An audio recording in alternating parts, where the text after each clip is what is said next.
అందరికీ నమస్తే. మీకు అందరికీ తెలుసు, మన యూట్యూబ్ ఛానల్ యొక్క ముఖ్య ఉద్దేశం ఏంటంటే విద్య, వైద్యము, సైన్స్ అండ్ టెక్నాలజీ, ఆరోగ్యము, జ్ఞానము, విజ్ఞానము రంగాల్లో భారతదేశం యొక్క పునర్నిర్మాణంలో భాగంగా మనవంతు కృషిగా ఆరోగ్య అవగాహన కార్యక్రమం చేపడుతున్నాం.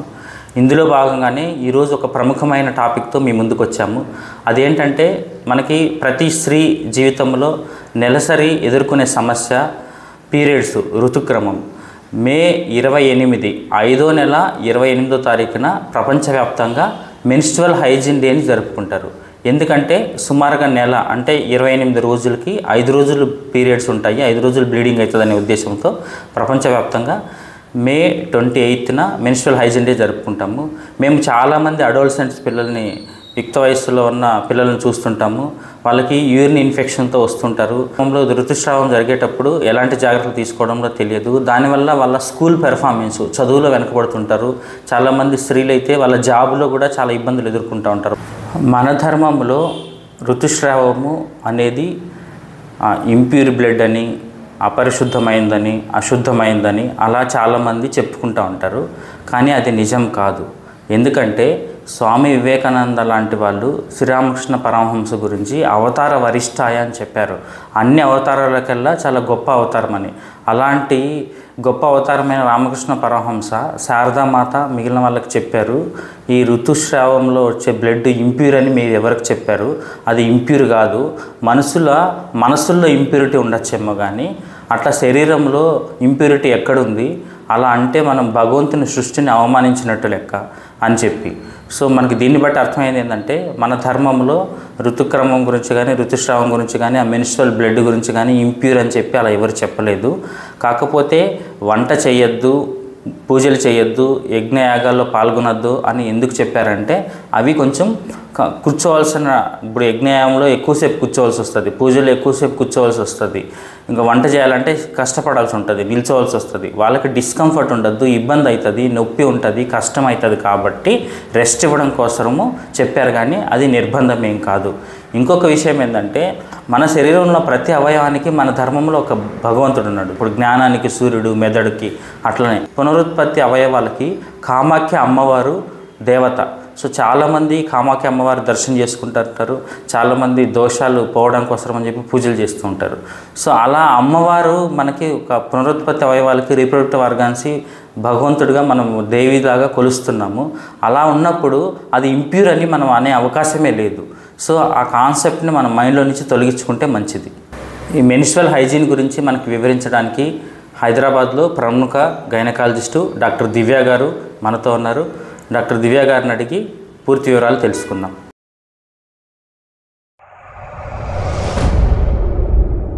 హలో అండి, నా పేరు డాక్టర్ దివ్య, కన్సల్టెంట్ గైనకాలజిస్ట్. ఈరోజు మనం మెన్స్ట్రువల్ హైజీన్ గురించి తెలుసుకుందాం. I got my periods. So ముందుగా మెన్స్ట్రుయేషన్ అంటే ఏంటి, ఋతుక్రమం అంటే ఏంటి? దాన్ని నెలసరి అని కూడా అంటారు, పీరియడ్స్ అని కూడా అంటారు. ఋతుక్రమం అన్నది నార్మల్గా 12 నుంచి 16 ఇయర్స్, 12 నుంచి 16 సంవత్సరాల పిల్లలలో స్టార్ట్ అవ్వడం జరుగుతుంది. దీనివల్ల జరుగుతుందంటే హార్మోనల్ చేంజెస్ అవ్వడం వల్ల మెన్స్ట్రుయేషన్ అన్నది స్టార్ట్ అవుతుంది. మెన్స్ట్రుయేషన్లో గర్భసంచి లోపల పొర అన్నది ప్రతి నెల పడిపోవడం అన్నది జరుగుతుంది. సో ప్రతి నెల 3 నుంచి 7 రోజుల వరకు బ్లీడింగ్ అన్నది కంటిన్యూ అవుతుంది. సో ఒక ఉమెన్ లైఫ్ టైంలో 12 ఇయర్స్ నుంచి మెన్సెస్ స్టార్ట్ అవుతే 60 ఇయర్స్ వరకు, 60 సంవత్సరాల వరకు మెనోపాజ్ అటెండ్ అయ్యే వరకు బ్లీడింగ్ అన్నది అవ్వచ్చు. సో ఈరోజు మెన్స్ట్రువల్ హైజీన్ ఎందుకు జరుపుకుంటున్నాం, ఎందుకు చేసుకుంటున్నాం అంటే ఇలాంటి విషయాలు మోస్ట్లీ ట్యాబు. ఇలాంటి మెన్స్ట్రుయేషన్ అంటే చాలా వరకు దీని గురించి ఎవరు మాట్లాడరు. దీనివల్ల చాలామందికి దీని గురించి అవగాహన ఉండదు. సో ఈరోజు మెన్స్ట్రువల్ హైజీన్ డే రోజు మనం ఈ అవేర్నెస్ అన్నది పెంచుతున్నాం. That is we're breaking the taboo. Menstrual hygiene ప్రాధాన్యత ఏంటి అని అంటే మెన్స్ట్రువల్ హైజీన్ మెయింటైన్ చేయకపోతే వివిధ రకాలైన ఇన్ఫెక్షన్లు రావచ్చు. అందులో మొదటిగా మూత్రం ఇన్ఫెక్షన్, ఇంకొకటి తెల్లబట్ట. అది అలానే కంటిన్యూ అవుతే ఇన్ఫెక్షన్ లోపలికి పాకి ఇన్ఫర్టిలిటీ ప్రాబ్లమ్స్ రావడం, ఫ్యూచర్లో క్యాన్సర్ కూడా వచ్చే ప్రమాదం ఉంటుంది. సో ప్రతి అమ్మాయి స్త్రీ తెలుసుకోవాల్సిన మెనిస్ట్రేషన్లో తెలుసుకోవాల్సిన థింగ్స్ ఏంటి అని అంటే, సో ఏమేం రకాలు వాడొచ్చు. సో 3 రకాలు వాడొచ్చు. ఒకటి శానిటరీ ప్యాడ్స్, ఇంకొకటి ట్యాంపూన్స్, ఇంకొకటి మెనిస్ట్రల్ కప్స్. సో చాలామంది మహిళలు నార్మల్గా క్లాత్ అన్నది యూస్ చేస్తున్నారు, which is not safe. So మామూలుగా శానిటరీ ప్యాడ్స్ మనం ఎవ్రీ 6 అవర్స్కి చేంజ్ చేయాలి. సో పీరియడ్స్ అన్నది ఎక్కువసార్లు వస్తే శానిటరీ ప్యాడ్స్ తక్కువ, లైక్ ఎక్కువసార్లు మార్చాల్సి వస్తుంది, లైక్ 4 గంటలకు ఒకసారి మార్చాల్సి వస్తుంది. ఒకవేళ మీరు ట్యాంపూన్స్ లాంటివి వాడితే అది 6 నుంచి 8 గంటల లోపల చేంజ్ చేయాలి. ఒకవేళ మీరు మెనిస్ట్రల్ కప్ వాడితే అది 12 గంటలకు ఒకసారి చేంజ్ చేయడం అనేది జరుగుతుంది. సో ఒక్కొక్క మనిషికి ఒక్కొక్క రకమైన బ్లీడింగ్ ఉంటుంది కాబట్టి ఎక్కువ బ్లీడింగ్ అయితే తొందరగా మార్చాలి. అదే గుడ్డ కంటిన్యూస్గా వాడితే ఫ్యూచర్లో ఇన్ఫెక్షన్తో పాటు క్యాన్సర్ కూడా వచ్చే ప్రమాదం అనేది ఉంటుంది. సో ఈ శానిటరీ ప్యాడ్స్ కానీ ట్యాంపూన్స్ కానీ కప్స్ కానీ ఎలా డిస్పోజ్ చేయాలి ఆర్ ఎలా వాష్ చేయాలి? శానిటరీ ప్యాడ్స్ అయితే మీరు తీసిన 6 అవర్స్లో ఏదైనా కవర్లో వేసి ప్రాపర్గా డస్ట్బిన్లో పడేయాలి. ఒకవేళ మీరు ట్యాంపూన్స్ యూస్ చేసినా సేమ్ ఇలానే డస్ట్బిన్లో పడేయాలి, కవర్లో చుట్టేసి డస్ట్బిన్లో పడేయాలి. ఇన్ కేస్ మీరు మెనిస్ట్రల్ కప్ వాడితే అది హాట్ వాటర్లో ఆర్ఎల్స్ బాయిల్ చేసేసి దాన్ని పక్కకి పెట్టుకోవచ్చు, మళ్ళీ మెన్సెస్ అప్పుడు అది వాడవచ్చు. సో ఇవి వివిధ రకాలుగా మనం డిస్పోజ్ చేయాలి. ఒకవేళ ఇవి మనం డిస్పోజ్ చేయకపోతే ఏం జరగవచ్చు అని అంటే వేరే రకాల ఇన్ఫెక్షన్లు రావచ్చు. ఎలాంటివి అవి అంటే హెపటైటిస్ బి కానివ్వండి, హెపటైటిస్ సి కానివ్వండి, ఇలాంటివి రావచ్చు. ఒకవేళ 12 గంటల కన్నా ఎక్కువ సేమ్ శానిటరీ ప్యాడ్ కానీ అదే క్లాత్ కానీ వాడడం అన్నది జరిగితే అలాంటి వాళ్ళలో టాక్సిక్ షాక్ సిండ్రోమ్ అనే డిసీజ్ అన్నది వచ్చే అవకాశం ఉంటుంది. సో ఇలా కంటిన్యూస్గా ఇంప్రాపర్ డిస్పోజల్ చేస్తే ఇమ్యూనిటీ లెవెల్స్ అన్నది ఆ పర్టికులర్ పర్సన్ అవనివ్వండి, ఆ ఇంట్లో మనుషులు కానివ్వండి, వాళ్ళకు కూడా ఇన్ఫెక్షన్ వచ్చే ప్రమాదం ఉంటుంది. సో ప్రాపర్ డిస్పోజల్ అన్నది చాలా ఇంపార్టెంట్. సో ఎలాంటి దుస్తులు వేసుకోవాలి? మోస్ట్లీ కాటన్ ప్రిఫర్ చేయాలి. సో ఆ టైంలో చెమట కానీ ఆ ఏరియాలో చెమట వచ్చే కానీ అలాంటి రకమైన దుస్తులు వాడొద్దు, కాటన్ వేసుకోవాలి.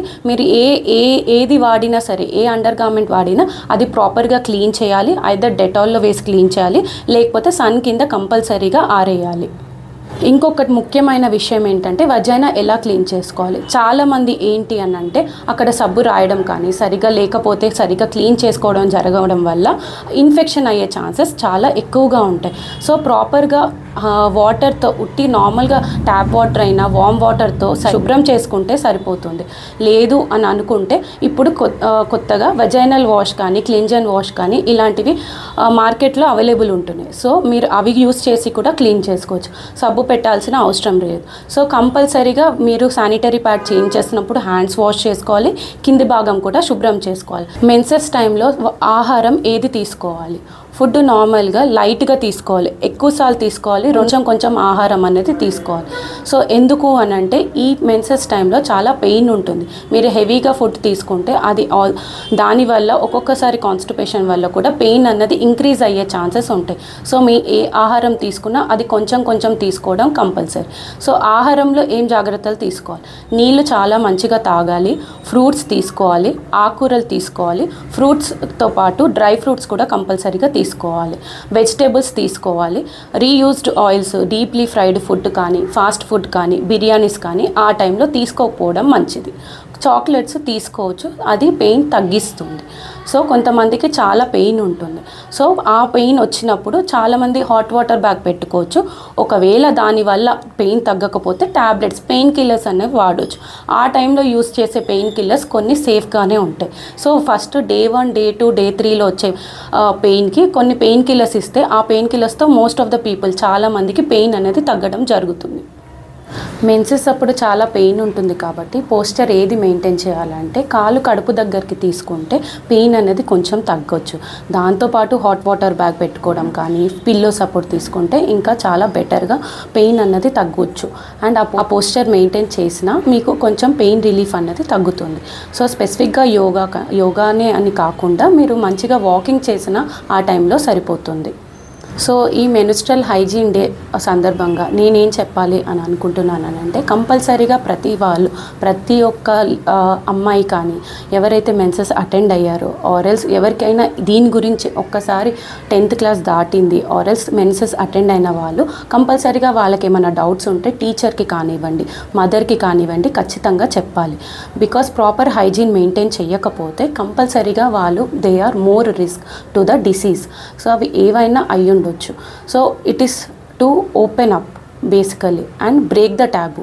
మీకు ఒకవేళ మీ టీచర్తో కంఫర్ట్ లేకపోతే the first thing is you can go to your mother. మీ మదర్తో కానీ మీ అక్క చెల్లెలతో కానీ ఈ టాపిక్ అనేది డిస్కస్ చేసుకుంటే మరీ మంచిది. ఒకవేళ మెన్సెస్ అప్పుడు ఎక్కువ రావడం తక్కువ రావడం ఇలాంటివి ఏమన్నా జరిగితే మీరు డాక్టర్ని సంప్రదించడం అన్నది మేలు. సో మీకు ఒకవేళ అలాంటివి ఏమన్నా ప్రాబ్లమ్స్ ఉన్నా సో ఫస్ట్ డాక్టర్ కన్సల్ట్ అయ్యి దానికి సంబంధించిన టెస్టులు చేయించుకుంటే మీకు ఏదైనా ప్రాబ్లం ఉందా లేదా అన్నది తెలుస్తుంది. చాలామంది లేడీస్ ఏం చేస్తారంటే ఫాస్టింగ్ చేయడము ఫుడ్కు టైంకి తీసుకోకపోవడం వల్ల ఒక్కొక్కసారి మెన్సెస్ ఇర్రెగ్యులర్ అయ్యే అవకాశం ఎక్కువగా ఉంటుంది.